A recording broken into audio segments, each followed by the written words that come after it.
Money laundering और terror financing पर निगाह रखने वाली संस्था फाइनेंशियल एक्शन टास्क फोर्स यानी FATF आज पाकिस्तान के भविष्य का ऐलान करने वाली है।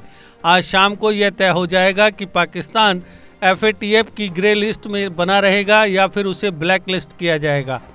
बैठक में शामिल 5 देशों में से 4 पाकिस्तान के आतंकवाद को लेकर किए गए काम से असंतुष्ट हैं। इस बैठक में शामिल चीन अपने आयरन ब्रदर पाकिस्तान को बचाने के लिए एड़ी चोटी का जोर लगा रहा है। वहीं पाकिस्तान का आरोप है कि भारत इस मंच का इस्तेमाल राजनीतिक हित साधने के लिए कर रहा है। FATF की बैठक से जुड़े सूत्रों के मुताबिक पाकिस्तान को एक बार फिर 6 महीनों के लिए FATF की ग्रे लिस्ट में रखा जा सकता है। दरअसल इस ग्लोबल इंस्टीट्यूशन ने जो रिपोर्ट तैयार की है उसमें पाकिस्तान ने 27 पॉइंट्स के एक्शन प्लान में से अब तक केवल 26 को ही पूरा किया है। पाकिस्तानी फाइनेंस मिनिस्ट्री के सूत्रों के मुताबिक अंतर्राष्ट्रीय पर्यवेक्षकों ने इंटरनेशनल कोऑपरेशन रिव्यू ग्रुप यानी ICRG की ऑनलाइन मीटिंग में पाकिस्तान की प्रगति की समीक्षा की है। इस समूह में चीन, अमेरिका, ब्रिटेन, फ्रांस और भारत शामिल हैं। सूत्रों के मुताबिक पाकिस्तान ने FATF के 27 पॉइंट्स के एक्शन प्लान में से 26 को लागू कर दिया है। पाकिस्तान को उम्मीद है कि उसे FATF की बैठक से कोई अच्छी खबर मिल सकती है। वहीं पाकिस्तानी फॉरेन मिनिस्टर शाह महमूद कुरैशी ने आरोप लगाया है कि भारत FATF का इस्तेमाल अपने राजनीतिक हित साधने के लिए कर रहा है।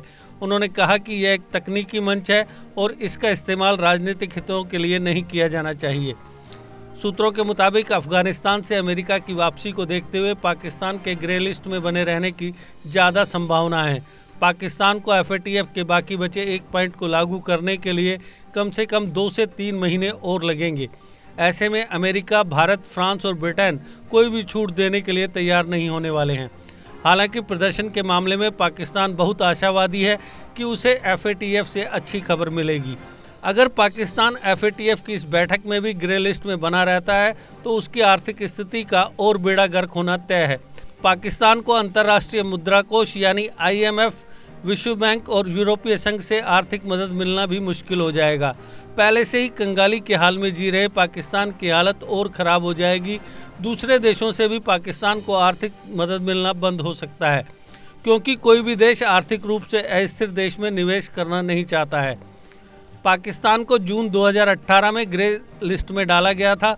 अक्टूबर 2018 और फरवरी 2019 में हुए रिव्यू में भी पाकिस्तान को राहत नहीं मिली थी।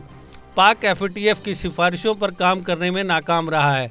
इस दौरान पाकिस्तान में आतंकवादी संगठनों को विदेशों से और घरेलू स्तर पर आर्थिक मदद मिली है। FATF द्वारा ब्लैक लिस्ट में शामिल किए जाने पर पाकिस्तान को उसी कैटेगरी में रखा जाएगा जिसमें ईरान और उत्तरी कोरिया को रखा गया है, और इसका मतलब यह होगा कि वह अंतर्राष्ट्रीय वित्तीय संस्थानों जैसे IMF और वर्ल्ड बैंक से कोई भी लोन प्राप्त नहीं कर सकेगा। इससे अन्य देशों के साथ फाइनेंशियल डील करने में भी समस्याओं का सामना करना पड़ेगा। फाइनेंशियल एक्शन टास्क फोर्स यानी FATF एक अंतर सरकारी निकाय है जिसे फ्रांस की राजधानी पेरिस में G17 समूह के देशों द्वारा 1989 में स्थापित किया गया था। इसका काम अंतर्राष्ट्रीय स्तर पर मनी लॉन्ड्रिंग, सामूहिक विनाश के हथियारों के प्रसार और आतंकवाद के वित्त पोषण पर निगाह रखना है। इसके अलावा FATF वित्त विषय पर कानूनी विनियामक और परिचालन उपायों के प्रभावी कार्यान्वयन को बढ़ावा भी देता है। FATF प्लेनरी कहा जाता है। इसकी बैठक 1 साल में 3 बार आयोजित की जाती है। FATF अंतर्राष्ट्रीय वित्तीय प्रणाली को दुरुपयोग से बचाने के लिए राष्ट्रीय स्तर की कमजोरियों की पहचान करने के लिए काम करता है। अक्टूबर 2001 में FATF ने मनी लॉन्ड्रिंग के अलावा टेरर फंडिंग से निपटने के प्रयासों को शामिल किया, जबकि अप्रैल 2012 में इनकी कार्यसूची में सामूहिक विनाश के हथियारों के प्रसार की फंडिंग का मुकाबला करने के प्रयासों को जोड़ा गया। FATF अपने द्वारा की गई सिफारिशों को लागू करने में देशों की प्रगति की निगरानी करता है। इसके अलावा मनी लॉन्ड्रिंग और टेरर फंडिंग की तकनीकों को खत्म करने के उपायों की समीक्षा करता है। इसके साथ ही FATF विश्व स्तर पर अपनी सिफारिशों को अपनाने और लागू करने को बढ़ावा देता है।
GK अपडेट रहे हमारे साथ।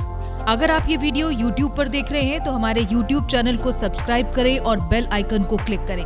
अगर आप ये वीडियो Facebook पर देख रहे हैं तो हमारा Facebook पेज लाइक जरूर करें। For advertisement please contact 705-109-1811।